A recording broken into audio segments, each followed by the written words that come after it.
What's up, guys? It's the Premier League results of the Premier League fixtures on game week 13. I'm going to say this, guys. I'm in a good mood.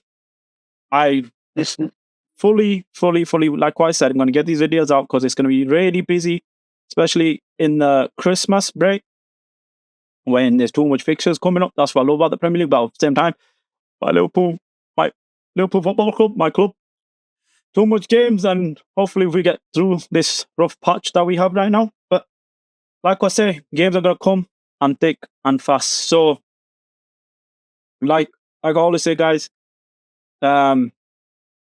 this was actually a really good weekend. I always say that I know I usually say that, but I'm actually going to say I think this weekend was actually really, really good in terms of like just results and fixtures, how they played out. Lot of goals, which people like. Was there upsets? No, wouldn't say that. Not in particular from as I'm looking at these results. Okay, guys, let's start off with Brighton against Southampton. So, I think personally, Brighton, I wouldn't say they played particularly well in this game. Of course, there's a controversy bit at the end where I can't remember who scored the goal, but Armstrong was interfering with the player. Apparently, I personally think it was robbed. I don't think he was interfering with the player. I think it was a fantastic cross. I don't cross it, but it should have. All I'm saying, it should have been a goal. Simple as they would have won it at the end. It was 1-1. That would have been massive 3 points. Again, VAR and the referees, whatever you want to call it, whose fault is it? It's the official. It's the official. Let's just say how it is. That's just one thing. The official. That's have to say one word. Are arse in this country, if I'm being honest. And then especially in the Premier League, the best league in the world, most advertising, the one that makes the most revenue and generates the most money. All these things in combined, yeah. But you can't get good officials. But I'm not going to go into that, guys. I'll probably make a video about that. But I feel sorry for Southampton fans, especially with they played well against us. Liverpool, I know that they're obviously my club, Liverpool, but I think played well against Liverpool in particular. And they're not a bad team. They play some decent football, especially on the transition, a counter-attack type of thing. And they've got some, but the one thing problem with them is playing it from the back, which every team does, and I hate that, and I said that. Everyone's trying to be a Pep Guardiola, just passing it from the back type of thing, but I can't lie, I'm saying I hate. But I kind of do feel sorry for him. I just wanted to point out, because I call bullshit when I see it. That's how I just want to say it. But yeah, Southampton should have been 2-1 Southampton. And I predicted a 2-0 win for Brighton, to be fair. Matoma with that, obviously. And pretty much Brighton should be disappointed with themselves. They should have probably looked at the situation and be like, yeah, a home game. Could we get into the top 6? Could we get into even the top 4? Who knows? But I think they'll look back at this game and not be happy with it. But 1-0 for the first day of the opening on match week. Or game week 10. So Arsenal against West Ham. I'm going to be straight and honest with you. I predicted a 4-0 win. There was at one point I switched the game off when it was 2-0 to Arsenal. I'll be straight up honest with you. I switched up and then I put it back on. I watched some other Arsenal content creators live stream, and then soon as I heard shout out to Saeed, if you guys know he's a Man United fan. I put his live stream and they scored. I think Emerson scored a fantastic free kick. So very credit to West Ham, they tried coming back in the game, but again, the defensive mistakes. Gabriel with the first, obviously with the and like I said I'm going to say obviously, because the fact that Gabriel scored a header is like you've not heard. Is also I'm saying like Arsenal are good at set pieces and corners. Their set piece coach is fantastic. But again, I'm just going to be straight up honest here. I think Arsenal won 3 wins on the bounce, but they beat Nottingham Forest, Sporting, and West Ham. They're picking up form, and this is important time for Arsenal right now, especially with Odegaard coming back. And Saka and Odegaard, brilliant play from them too. So yeah, comfortable for Arsenal. Bournemouth against Wolves. I will be honest with you. Oh, by the way, got to mention. I did say. I was going to say I forget to mention the West Ham thing. But go back to the Bournemouth and Wolves game. I predicted a 1-0 win to Wolves, to be fair. So I was kind of actually shocked. No, I wasn't shocked, but I was like, Bournemouth are kind of being a kind of weird flow in a way, but at the same time, so the Molyneux Stadium, and for some reason, the Wolves, again, they're not the worst I know on the table it looks really bad, but I particularly be honest. I'll be honest with you guys. Flicking Bournemouth smacked them around. If I remember, I read the stat. Justin Gleiber, whatever his name is, I forgot. So I know his dad's called Patrick Gleiber, whatever his name is. I think it's Justin Gleiber. I don't want to mix them both up, but is like the first player to score a hat trick of penalty. If I might be wrong, I don't know if it's right, but it's the penalties I apparently took. So that's something new. But yeah, a 1-0 win. I'll be honest. I predicted. I was kind of feeling like it's going to be a high scoring game. At the same time, thought Wolves would take it. But pretty much, Wolves again need to definitely fix up. 100% need to fix up. But they still got. There's still so many games planned. Who knows? They could probably still up and get some good results on their way. Let's move on to Nottingham Forest against Ipswich Town. I'll be honest, 1-0 win. I wish it was all the way around, but I predicted a 3-2 win for Nottingham Forest. I thought again this was going to be a high scoring game. But I'll be honest with you, not a bad result for Nottingham Forest. I think they just wanted to get it done over with. And obviously everyone knew that Nottingham Forest were, let's say, not going to be on top of the table or second or third, whatever you call that crazy thing. We all knew that at one point they're going to start dropping points here and then. But this is a good win for them. Obviously, who knows? It could probably build them momentum up from down the season. Pretty much a good win for Nottingham Forest. Crystal Palace against Newcastle. I got this one right, guys. I got this one right. I said 1-0. I got this one right. I just had a feeling, and I said it. By the way, guys, I'm going to talk about something at the end of the video. I'll say now. If Isaac is injured against Liverpool, obviously I don't wish injury. Hopefully he recovers, and wish him all the best for his recovery. But he's a fantastic player. But wow, if he's out against Liverpool, that puts me up. I can't lie. I was already worried in a way, especially with Gordon and Isaac playing. But if Isaac is not playing, my confidence is kind of going a bit more higher, if I'm being honest, like to 60 to 5% higher. I think with like 50% confidence was 65 or 70%. I'll say 70%. But yeah, if he is out, that's a massive blow, and especially against us. And it's at the ground too, from what I know. So I just said it again. I think this game is just, for me, I had a 1-1 draw all over it. But I'll be honest, I would say it's a bad result for Crystal Palace because they probably want to win it. It's because it's at home game. Obviously, they'll be disappointed. But pretty much, Newcastle will be disappointed with themselves, especially they're going into the game at their ground. So I think they'll be pretty disappointed with themselves, if I'm being honest. And Crystal Palace. So both teams will be disappointed. Brentford against Leicester at the GTEC Community Stadium. Brentford, I almost got this one right. It pisses me off. I had this one 3-1. Brentford, why do you have to score one more goal? It's sick. I would have got this. I would have had 2. But I'll be honest with you. I said it again, guys. I just, Brentford are flicking scoring goals here and then, and just on form, right? Especially with November, like that guy's on form, right? He's on fire. He's having a decent season. Obviously taking Ivan Toney's spot into that team. Ivan Toney went to I can't remember what team Saudi is, but he's in Saudi Arabia basically. And he's earning peas. Let's just say how it is basically. So pretty not much to say, to be fair. Leicester are they in a dangerous situation right now? Probably are.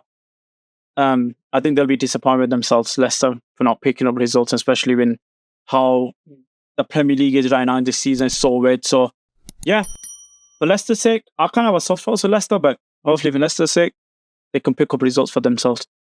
Chelsea against Aston Villa. I said it to you guys. I went with a 2-1 win for Chelsea. But I'll be honest with you, Ollie Watkins did have chances, but fair play to Chelsea for keeping a clean sheet, having a fantastic performance. I'm going to say this, guys. I think Aston Villa has gone under the radar this season. And no one's hardly talking about their embarrassing results. Don't get me wrong. I'm not saying Aston Villa are flicking. In terms of history, they're fantastic. They won 2 Champions Leagues and stuff, or they won 1. I don't know how much Champions League they won, but they got European heritage. They've even won leagues and all that. But that doesn't carry into, let's say, the current form and everything. and expectations of the club. I'll be honest with you guys, I don't think the Champions League thing is good for them. I don't know. Aston Villa fans, obviously, you tell me in the comments below how you guys feel about your current squad and your squad depth and all the things and competitions. If you're in the FA Cup or Carabao Cup, I don't know, because obviously I'm not watching Aston Villas. That's why, if there's any Aston Villas watching these videos, just please tell me in the comments. If I'm wrong, just tell me, and honestly, I'll like it. And you guys know your club on me. But as I'm looking from the outside, I don't think Aston Villa is performing well right now. For I know, I think they're having like a similar form with Man City, where I'm going to get to Man City there, but let's just say they haven't won a game in seven games. They have not won one game. So they've been on a really bad patch. Like, I think they should have lost against Crystal Palace at home. I think who else they played? They played, I think, Ipswich Town and other teams, that like relegation teams they should have been, but they've been really bad. But fair play to Chelsea, guys. I'm gonna give massive credit. And I said Chelsea are gonna get top 4 in this season. And I'm gonna say this, guys. I don't think Chelsea are gonna challenge for the title this year. Who knows? They probably can't. We don't know. Obviously, God can know, but I don't know. But as you're looking at Chelsea right now, if Chelsea get a good defense and a good keeper in the summer, I see Chelsea challenging next season. They could be a threat. If they sign, obviously, a striker who's more clinical than Nicholas Jackson, but Nicholas Jackson has been pretty decent. And it's like he's found like a type of new role where he's just a centre forward more than an actual striker now. He's more creative too. So Chelsea are going under the radar in a way. And I think Chelsea, one thing I rate about Chelsea fans this year is that they're not being like delusional or saying, we're going to win the league and all this other stuff. I'm actually like rating them in a way where they're saying like, we've got realistic expectations, we don't want to overblow it. And I rate that. But yeah, I think Chelsea are going to challenge next year. If they get the recruitment right and all the things rightly for themselves, I see Chelsea being a dangerous team, and who knows, they could probably win the league next season. I think they won the league since 2017 under Conte. So fair play to them, and I'll give credit where it's due. And yeah, Chelsea are on fighting. I think they're third on the table, if I remember rightly. So fair credit to Chelsea. Manchester United against Everton. So the score I predicted for this game, I'm looking at my phone. 2-1. I went 2-1 again. I can't lie. I butchered these two scores. Manchester United are a pile of arse still. I think they're arse. Everton's arse, let's be honest. And like I said, I think I said in my video, I think Everton, I'm not watching this game because I know Everton always, for some reason, love getting slapped up by Manchester United. But yeah, what have I got to say? Like, Everton are just, at this point, I said it, guys, if we drop points against Everton, I'm going to, let's just say the videos are going to be PG. I'm going to be pissed, let's just say. But fair credit to Manchester United. Ruben Alvarez, massive win for him, obviously. He didn't have a good first opening game against Ipswich Town when they came back from the international break. But fair play to him. They beat him. Like I say, I'm not like Arsenal fan. Oh, these are fixtures. This is the Premier League is hard. You beat whoever's in front of you and you move on to the next game. And simple for them, I'll talk about in my next video. I don't want to spoil it, just in case I keep it. Don't spoil it. But on the seriously, going back to what I was saying, Rashford with the 2 goals. Xerxes, is that going to kick this season off? Is that going to kick off Xerxes' career? I highly doubt, because I don't rate Xerxes and Rashford, I'm being honest. I think there's a lot of overrated players in Manchester United squad. I'm going to be honest with you. I'm not going to waffle. The only 3 players I rate from Manchester United squad is Mazurai, Dalot, and who else? There's one more. I kind of rate Ahmad, but I think at the same time, Manchester United fans do think he's like Saka or some crap, or like he's Foden, which I don't think next to them lot level. Could he come them lot's level? I don't know, but I think he's like 23 or 22. But I think Manchester United's team's over it. I don't rate that high, and I think he's a pile of shit. I'll be honest, Xerxes pile of shit.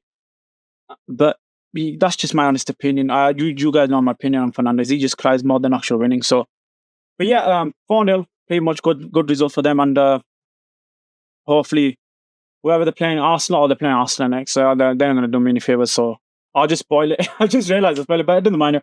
The Arsenal is going to slap them. So I'll just, and I'm not watching my game, so I'm not watching I don't give a crap about that. Arsenal are going to slap them up. You guys, that's just a spoiler for you guys. I'm just going to say Arsenal are going to slap on Manchester United. But yeah, let's move on to Spurs' game. So I predicted a 4-1 win for Tottenham Hotspurs. I am pissed. I can't like Spurs. This is what I mean. I said it in my video, guys, in my prediction video. I said it. Tottenham are like a what's that? Oh, I can't remember what the saying is, but they're like an up and down team basically. It's just that simple. That simple saying, like the up and down team where they're like, oh yeah, today we'll just like there's a chill meme going around. You guys seen that chill meme with with the guy just chilling with his hands in his pockets, like Tottenham those. But like they're playing against Arsenal or Tottenham or Chelsea or Liverpool, they'll be flicking turning up. But like for some reason when it comes to like these teams, they're just like, oh yeah, we're not going to be the chill guy. We're just gonna just take a pocket. We're just gonna basically, both of the pockets are just gonna be has money in it. Then some little like just say some little bum guy comes across and just takes the money off them, and then Tottenham have got literally nothing else to do. They'll try to do a comeback against them, and then they'll just fall on their ass. And that's how Tottenham is. It's just like, what do you expect from Tottenham right now at this stage? They're just a yo-yo team, if I'm being honest, a yo-yo club. I expected, I said 4-1. I expected high goal scoring in this game, but pretty much for Tottenham's sake, they therefore need to start picking up consistency in this league. Especially how the Premier League is this season is kind of weird. Everyone's kind of clunched together. It's kind of weird in a flicking bus. It's like just the faces to the glasses and crop. So glasses, that makes sense. So to the window, sorry, glasses to the window. So yeah, it's kind of a weird season, and yeah, for themselves, they'll have to pick up consistency. Stop being consistent basically in this season. So I start being consistent. That's the way of saying it. But now the big game of the season and of the year potentially, Liverpool against Manchester City. And guess what scoreline I predicted this, guys? 2-0 to Liverpool Football Club. I'll be honest with you, what a win by Liverpool. Fully dominate. Mind of Jurgen Klopp just pressing. Arne Slot, in the second half, he kind of changed the way he played. He let them have the ball in a way, and then soon as we get the ball, we counter them and then cause them trouble, like getting some tackles in it and then intercepting the ball, the counter pressing and everything. So it was like, I love the way Arne Slot handled the games. He could play possession, he could play hobby, he could play any type of way of system, any type of how do I say, like a defensive, attacking, or robust football. Like all these things he can do, and that's one thing I like about Arne Slot. So far in the season, he has done a 10 out of 10 job. A 10 out of 10 job. So far. Okay, I won't say 10 out of 10 because he hasn't won a league yet. Or I'll say so far. Yeah, so far. So far he's done it. I'll probably say a 9 out of 10 job actually. But this is, I can't lie, guys. This reminds me of, there was like a 2000, I think it was in the 2009 season where we beat Manchester United and Real Madrid. It was such a fantastic week. It was one of the best weeks of being a Liverpool fan, and I go back to those memories, and I remember that week of being a Liverpool. I was walking around my chest out, like just in my school, and all my mates were just, I was taking piss out of them when Torres scored, and obviously when Gerrard kissed the camera. I just loved that game, and it just reminded me now when we beat Man City and Real Madrid. It's just these are type of games, and why I love football so much. These are type of results I love, and why I love Liverpool so much. But what a victory for Liverpool this is, guys. And 11 points ahead of Manchester City in December is massive. And being 9 points ahead of Arsenal and Chelsea too. So it's like this. No one expected Arne Slot to be this good. No one expected it, and he has massively improved. Gakpo, Luis Diaz, Gravenberch, and like even the defense system in a way where he's made us really good defensive. I think I'm not like trying to. I love Jurgen Klopp. I think it was the right time for Jurgen to leave, because in a way, Jurgen, like the beaming around me is like when I'm running out of energy. I actually agree with Jurgen now, and it's the fact that it's the fact that we look so different. It's like, guys, every game I'm going to, I feel confident. Like the Southampton game, we were 2-1 down. I just had a feeling we're going to pull it back. The only game I felt like that this season was the Nottingham Forest game. But the reason for that is because we were misplacing too much passes. Even Salah was messing up, the best player in the world right now. The King was even messing up. So it's the fact that this team is something. There's something. I think we're gonna. I don't know. I don't want to jinx it, but there's something big gonna happen this season for this team and this squad. FSG, if they spend money in the January transfer window, and we sign say a backup six and a left-footed centre back who can transition to a left back, I think we are potentially favourites to win the league. And I would be 100% confident to say, yeah, Liverpool are going to win this league. And I've not said that since 2022 season with the quadruple season when I said we're going to win the league. But as a Liverpool fan, I honest to God right now, every Liverpool fan I'm speaking to right now, even the top players I don't get with, live every moment of this right now. Enjoy this moment right now because we are literally on top of everything right now. We are the best club in the world. We are. And massive credit to the boys and massive credit to Arne Slot finding a new it reminded me of Jurgen today, guys, and I loved it. It reminded me of the crowd was up for it. I can't lie, the Anfield crowd's been a bit crap, but in this Real Madrid game and Liverpool game, you can't beat the Anfield. You just can't beat the Anfield crowd. And what I'm just baffled how bad Man City are, guys. I just want to talk about Man City, and obviously Guardiola was holding his 6 fingers up, saying obviously he's won 6 Premier League. But I'm like, my man, I've won 6 Champions Leagues. And with Liverpool will always be the biggest club in England and always will be the best club in England. But Pep has to find a way, and they can't use the Rodri excuse anymore. I'm not going with that. I know Rodri like the cog into their system. He's on controlled everything through the middle and from the back. But it looks like Pep is really, really pressured. Obviously, when he made that joke, obviously, I don't wish ill on him. Hopefully, for himself and for his family's sake, I don't wish anything bad on the guy. But he's a fantastic manager. I'll give him credit here where it's due. But Sir Alex Ferguson, even Jose Mourinho, all these great, fantastic managers of the past have found ways. When everything's against them, they'll find a way. And everyone calls Pep a checkbook manager and all these other things. Pep has to prove himself. He has to prove everyone wrong by that statement. But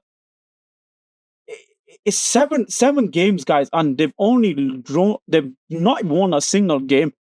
And they've probably been battered in every game they played in. And they've only drawn against Feyenoord. And guess what, guys?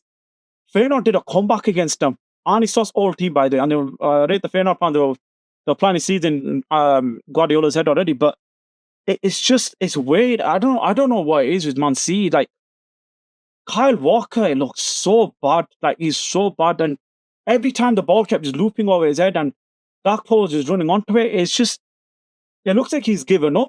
I'll be honest, strip the captain armband off him to give it to Ruben Diaz. I don't know what to say, guys, because you could just tell I'm speechless when I'm talking about Manchester City. Because if you told me to start the season, Manchester City was going to be fifth, guys, and Brighton and Chelsea and Liverpool and Arsenal are going to be ahead of them, I'd be like, you smoking something, because Manchester City is not. Listen, people can say whatever about the club. The team has been fantastic. They won 4 titles in a row. They won 6 Premier League titles out of the 8 seasons or 7 seasons for no reason. So there's a reason for that. And they won a Champions League. They won every single trophy under the belt. So, but yeah, guys, I'm pretty much happy. We move on to the next fixtures. Obviously, I've got game week 14. Hopefully, Liverpool beat Newcastle and we slap them up and those Geordies go packing and stuff. But when we get there, and I'll talk about it. But like I always say, guys, it's going to be busy. It's going to be massive. It's going to be busy. It's going to be really busy. And like I always say, guys, at the end of the video, hit the like button on the video. Sorry, hit the bell notification, stay notified, and subscribe to the channel. Listen, like I said, it's humble beginnings. And remember, guys, stay active, stay hungry, and God bless.